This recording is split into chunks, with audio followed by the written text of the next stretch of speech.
Sometimes you just need a do-over in life. That was the case with Whitesnake's Here I Go Again, their signature song and biggest hit. Originally released in 1982, the beefed-up re-recording that was released in 1987 as the lead single on their self-titled album pushed into the charts and landed at number 1 on the Billboard Hot 100, their only song to achieve the top spot in the U.S. The song was written by David Coverdale and former guitarist Bernie Marsden in about an hour, as Coverdale was dealing with the breakdown of his first marriage. And then the re-recorded version was made even more popular by its music video, which featured his second wife, the unforgettable late Tawny Kitaen, doing splits and cartwheels across the hoods of 2 Jaguars, one of which was Coverdale's own car.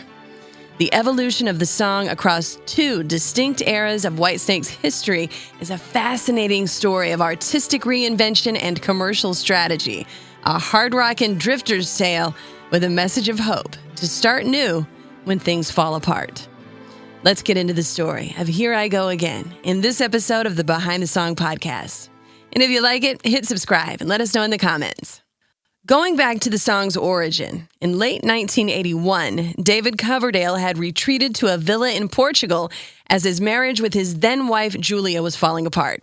He said this fueled his songwriting, and both Here I Go Again and Crying in the Rain were written in the death throes of his marriage to Julia. To add to these troubles, production issues and band lineup changes caused Whitesnake to go on hiatus by early 1982, and it wasn't until August of that year that the band regrouped to record their 5th studio album, Saints and Sinners, which was released that November. The first version of Here I Go Again was released as a single and became a minor hit in the UK, but it failed to chart at all in the States. Here's a little bit of the original version.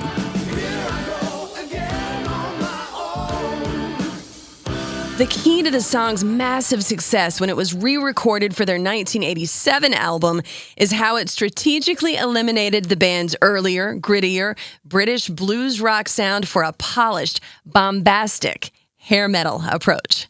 Slicker production, heavier use of synthesizers, and a wicked guitar solo. This re-recording came about at the urging of label boss David Geffen, who negotiated a deal with Coverdale to re-record it and Crying in the Rain for their 1987 album, which was on his label in the U.S. Coverdale thought they had enough material already for the album and initially wasn't too enthused to re-record Here I Go Again, but he ended up agreeing to do it. Not only was the music different on the new version, but a key lyric was changed too. The lyrics on the re-recorded version go like this. I don't know where I'm going, but I sure know where I've been. Hanging on the promises in songs of yesterday, and I've made up my mind, I ain't wasting no more time. Here I go again. Pretty straightforward end of relationship stuff there. That unsure feeling about the future without your partner and setting out on your own. And it goes on. Though I keep searching for an answer, I never seem to find what I'm looking for. Oh Lord, I pray you give me strength to carry on, because I know what it means to walk along the lonely street of dreams. We've all been there, looking for a path forward out of a bad situation. It's one reason the song was such a big hit. The next part of the song, the all-important chorus, contains the lyric change from the original version. He sings, Here I go again on my own, going down the only road I've ever known. Like a drifter, I was born to walk alone, and I've made up my mind, I ain't wasting no more time.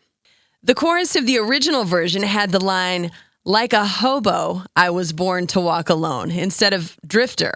Coverdale has said that he initially had drifter in the chorus, but he changed it to hobo for the first recording because he heard so many other songs that used the word drifter.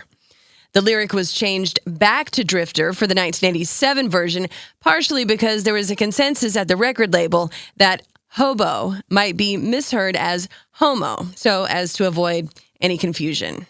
And the song goes on. I'm just another heart in need of rescue, waiting on love's sweet charity. And I'm going to hold on for the rest of my days, because I know what it means to walk along the lonely street of dreams. The chorus repeats again, with Coverdale repeatedly screaming the line, "Here I go again," until his voice reaches a climactic peak. Then Adrian Vandenberg's guitar solo wails in the breakdown. The chorus repeats as the song fades, all those revamped touches on the new version yielding a crucial, commercially refined transformation that took a minor UK hit and made it a #1 smash in the US. It stayed at the top of the Billboard Hot 100 chart for a week, and the 1987 Whitesnake album went to #2 on the Billboard 200. There are actually several different versions of the song. There's the original, the re-recorded version that appears on the 1987 album, and there's a radio mix version that was also released in 1987 at the request of Geffen, which was released as the single and included an intro without keyboards and without Coverdale's vocal intro on the verse. This chart-topping version appeared on their Greatest Hits album in 1994.